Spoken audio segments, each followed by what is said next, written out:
So next, I'm going to introduce to you two of our the board members from FAST Australia.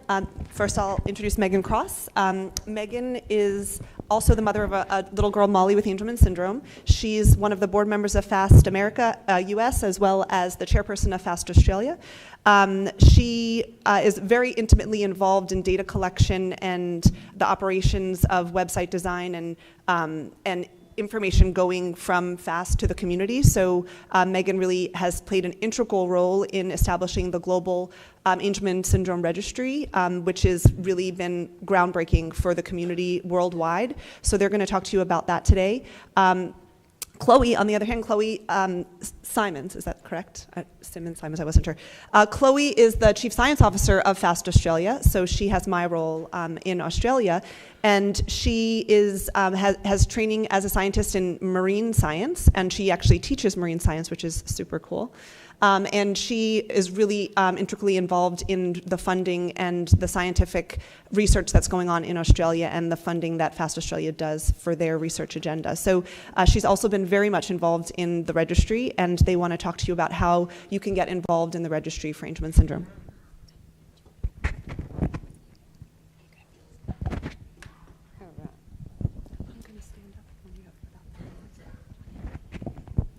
We also have a short presentation, so tech team at the back, I'm looking at you guys ready to get sound.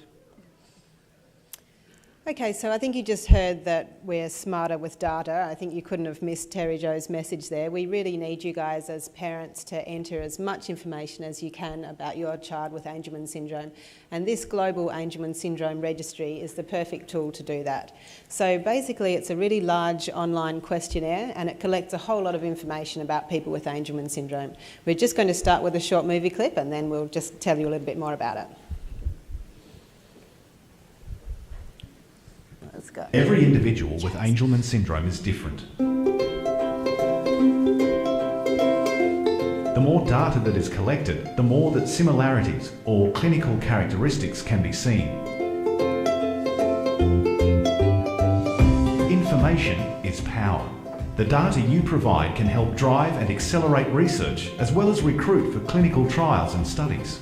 No one will have access to your personal details without your consent. Anyone requesting data must go through a governance board made up of families, patient organisation representatives and professionals from various disciplines. If the request is acceptable, you will be contacted to provide your permission. Your story can create a brighter future for everyone affected by Angelman syndrome. Visit angelmanregistry.info to be involved.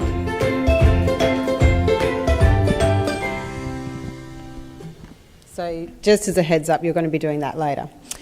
All right, so very quickly, the idea of having a registry or a study or anything that collects information about people with Angelman syndrome is so that we can get faster and accurate diagnosis, we can get more services and inform the kind of things that you need to help care for your child with Angelman syndrome, and it will also focus research because that's basically what we need. So it provides data for clinical trials, and I guess you guys are all here in the room today because you're interested about what sorts of trials will be going on. But when scientists do a clinical trial or a study, they need participants for that study, and they need a lot of background information so that we can go forwards with those sorts of biomarkers that Terry Jo were just talking about. So to be in the registry is a really important thing to help focus research for clinical trials. Now, we've started this thing about a year ago. Hopefully for some of you guys this is a bit of a recap. You might have heard Meagan talk about it last year. So now in our first year, we actually have nearly 500 participants, which is fantastic for the first year. Those are made up from over 44 different countries, and it's being translated into Chinese, French, Spanish, and just recently Italian as well. So it's really becoming quite a multinational thing. The registry also has a part-time data curator. She may be sitting in this room somewhere, and if she is, we can point her out, and if not, you can find her just outside in the registry booth a little bit later on at your break times. And she is really there to assist you guys and help you get your data into the registry and acts as a first point of call for clinical trials as well. So there's a bit of a quick breakdown. You guys in the US are doing a fantastic job here, as you can see represented by the blue. So we want to increase that even further with your data today. All the other countries that are listed there, and we're just trying to make this bigger and bigger. The kind of questions that will be asked, these will be sort of familiar to a fair amount of you guys. These are the sort of things that we would like to know about. These kind of things inform better services, but they also need the data for clinical trials from these sorts of things. And when you go into the registry, you'll see a whole lot of questionnaires based on these different things. Now, the data is kept very, very safe. We can't stress this enough. All the information is treated incredibly confidentially. It's encrypted, hosted on a secure server at the Centre for Comparative Genomics at the Murdoch University in Western Australia. Everything is de-identified, so anything that could lead to any form of identification, names, date of birth, all of that stuff is taken out and replaced with an identification number. And whilst FAST has provided the money for the study, nobody from FAST has any access to any of that data. So us as parents, we don't see anybody else's data or anything like that, and the whole thing has a very rigorous ethics board behind it. So a researcher can then have a look through the information that's in the clinical trial to some degree by accessing, by going through the data curator, and everything is taken through the governance board. So if you then consent to having any of your information used, you'll be then contacted. The governance board consists of a whole lot of stakeholders, so there's people from FAST, there's medical professionals, and there's a representative from the parent on there as well. And again, all of that research must have ethics approval before it can be used for any kind of study. So your information is not shared with any researcher unless you consent. So this is a bit of a diagram about the whole thing, how it works. So in the middle there you can see that big blue thing, that is the actual registry itself, and all around the outside are how these things and these different things work together. So basically you at the top there as the parent or the caregiver, you log in, you provide your information, that gets loaded up into that registry. As we said before, some of this stuff can be verified by your clinician, so there might be stuff about diagnosis or seizures or things like that that a particular doctor or paediatrician or neurologist, they can actually log into the registry with your consent as well. They can upload any files or supporting data to help verify that particular diagnosis. And then the curator oversees a lot of this as well. So assistance can be given to you if you're having any trouble logging in or registering, and also any first point of contact by any researchers or pharma companies who are interested in using that data needs to come in through that curator, kind of like the gateway. Now, to make this a useful tool for parents as well, we want you guys to have access to the power of this thing. Can you imagine how much information is being loaded all around the world into this registry? And you need to benefit from that as well. You might be interested in finding out what are the 3 most useful seizure medications. You might want to know, does my child sleep roughly the same as other people who have 10 to 15-year-old children with Angelman syndrome? How well does everybody walk? What age did they first start walking? These are kind of questions that you find out from coming to things like this and you find out on forums, but we want the registry to be able to help you guys as well. So what we've done here is we have worked together with, I guess it's kind of a data analytics platform, to allow you guys to access some limited and de-identified data that's been pulled into the registry. So if you have some data queries or questions that will assist you in making your decisions, you can ask those sorts of, you can run those little analytics yourself. Now, it won't give you any access to any information that could potentially identify anybody else. It's just about you guys being able to ask some of those questions back out of the registry as well.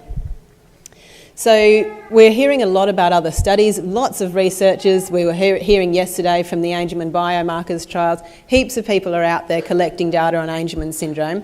And we want to make sure that all this data together is more powerful. So it's not going to be useful if it's sitting out there in different studies and nobody's able to access it. So we've really worked together to make sure that we can have working groups that come into the registry so that other information that's collected through different researchers can form this one large data set. So the registry has this power to be able to allow other researchers to upload their data in there and they can use that back out as well. The whole purpose of it, basically, is to inform families that are affected by AS and drive research leading to therapeutic outcome. So you can see that coming out of the registry, that's why we're doing it. All right, really quickly, we're actually going to hopefully get you guys to sign up today, but just so a couple of screenshots at what it looks like. You'll go through a series of modules. This will all be familiar to your seizures, different kinds of behaviour questionnaires, sleep, different medications. As you work through this, just answer the questions as you go along, and that will provide information. Anybody can participate who, if you're a parent or a caregiver with Angelman syndrome. It's of course voluntary, and you guys are a really informed community, that's why you're here. So putting your information in there is ultimately going to help you guys in the end, but of course you can withdraw at any time. All right, so I'm going to hand over to Meagan. She's going to talk to you a little bit more about how you can actually get involved. Thank you. Yeah.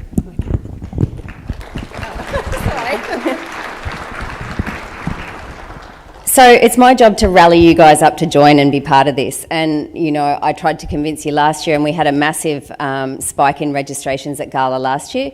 So we're at almost 500 now. We really want to try and shoot for the stars and aim towards 1,000 by the end of the year. And I think, you know, if you guys sort of take that step today and then tell someone else that's maybe not here, then we can really make headway into getting there. So why would you want to be part of it? And I don't think I need to tell you guys this, but I'll go through it really quickly. So the information is available for research. Chloe talked about recruiting for trials, and you can imagine the power of someone who's running a trial to say, I'm interested in individuals between 4 and 6 who have this type of seizure who can't walk. You know, that information's at their fingertips, and it doesn't cost them all that money to information gather before that. So you can be contacted about research and clinical trials. Now, I'm just going to go forward and hopefully... So this is what the consents look like. I know you're not going to be able to read it, but there's a whole lot of consents when you sign up. And the most important one, I suppose, for you, if you want to be contacted, is to make sure that you tick that box. If you haven't ticked that consent, the registry curator can't contact you. So your information's secure, which Chloe had said. There's power in numbers, so the more that participate, the more power this information has. You can run queries, which Chloe's talked about, and we've just been successful in part of a grant that means we'll be able to run clinical trials through the patient registry, saving a lot of money by about 2019. So this is the website. So I'm going to let you guys get your phone out and pull it up. And I'll give you a couple of minutes and see if you want to pull it up. If you've already taken part, you don't have to do that again. So, and of course, this is totally voluntary, so you don't have to get your phone out. I'm not going to come and chase you if I can see you with your phone not out. Yeah. So you'll see on your phone, it's not, we're working on the mobile-friendly bit of it now, but there's a Register Now button up the top.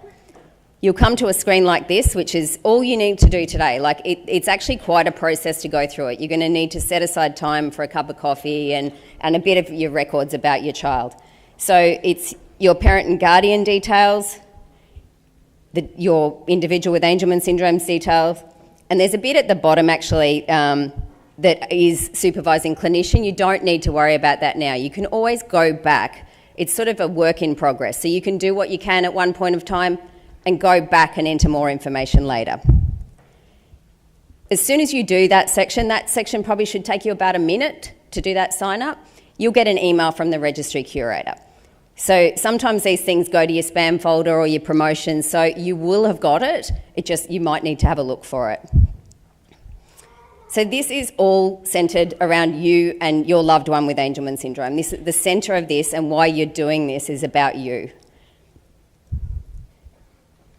And just a little slide to thank our global partners. We have partners with organisations around the world. Also need to shout out to all the people, the parents have been responsible for these translations into different languages. And that's amazing because there's quite a lot of information in there, and it has been quite a job for some of these people, so thank you. And that's really all I wanted to say. We're going to be sitting outside on a table with information about it, so if you need anything more about it, see Chloe or myself or the registry curator outside. So I hope you'll join us with this, and I hope we can get to our 1,000. Thank you.